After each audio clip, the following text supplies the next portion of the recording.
Petit changement de décor avec la précédente vidéo. Je reste toujours dans une forêt immense, pleine d'énergie, qui pourrait être finalement la représentation du mouvement évolutif, le sujet de la vidéo d'aujourd'hui. Le mouvement évolutif est une énergie énorme. Dès lors où on fait un pas vers ce mouvement évolutif, dès lors où on est capable de comprendre et de conscientiser que ce que l'on entretient n'est plus jouable, qu'on est empreint d'une volonté de transformation, de changement, dès lors où on fait ce petit pas vers ce mouvement évolutif, une énergie grandit en soi. Et ça, c'est incontournable, qu'on le veuille ou pas le croire.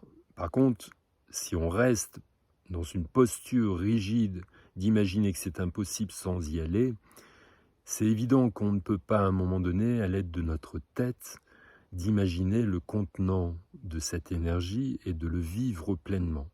Donc, on est obligé, dans cette relation à soi, de faire l'essai. Mais l'essai étant finalement très favorable, puisque, comme je vous l'ai décrit, ce mouvement évolutif n'apporte que bonne énergie, alors qu'à l'inverse, le mouvement linéaire est plutôt chronophage, énergétivore. Vous voyez, il bouffe toute l'énergie. Donc c'est plutôt une énergie qui descend. Et plus on est instrumenté par cette tête à reproduire les mêmes scénarios, plus nous descendons dans les ombres profondes de notre inconscient et subconscient, plus on s'autorise à changer la donne de notre jeu de cartes en faisant et en s'essayant à d'autres choses, et donc à regagner un mouvement qui soit plutôt changeant et évolutif, là je vous certifie que l'énergie est grandissante. Et si on s'essaye à faire de plus en plus ces allers-retours entre ce mouvement linéaire et celui évolutif, plus nous grandirons en énergie et plus nous serons capables de faire des pas de plus en plus grands, jusqu'au jour où on prendra conscience, pleinement conscience, qu'il est hors de question qu'on revienne sur un mouvement linéaire qui nous apporte que cycliquement les mêmes problèmes.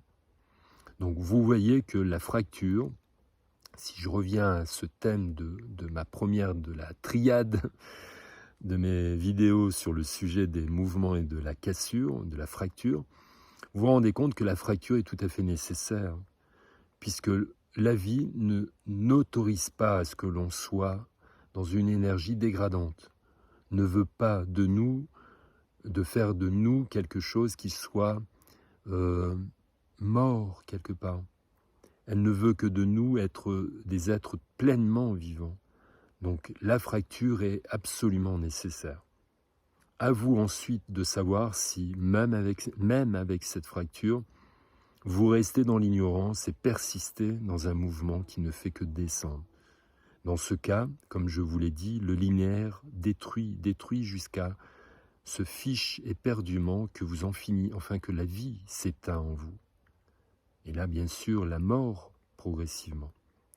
Donc la vie ou la mort, à vous de choisir. Pour moi, c'est fait. En aucun cas, je me laisserai embourber dans un système qui ne fasse que entretenir un schéma qui est lié à mon passé. Je décide d'avancer, quitte à bien sûr rentrer dans un monde qui soit plutôt perturbant, qui soit un monde d'inconnu et qui me fasse rencontrer une vulnérabilité au fond de moi. Je préfère aller sur ce mouvement évolutif. Qu'en est-il de vous ?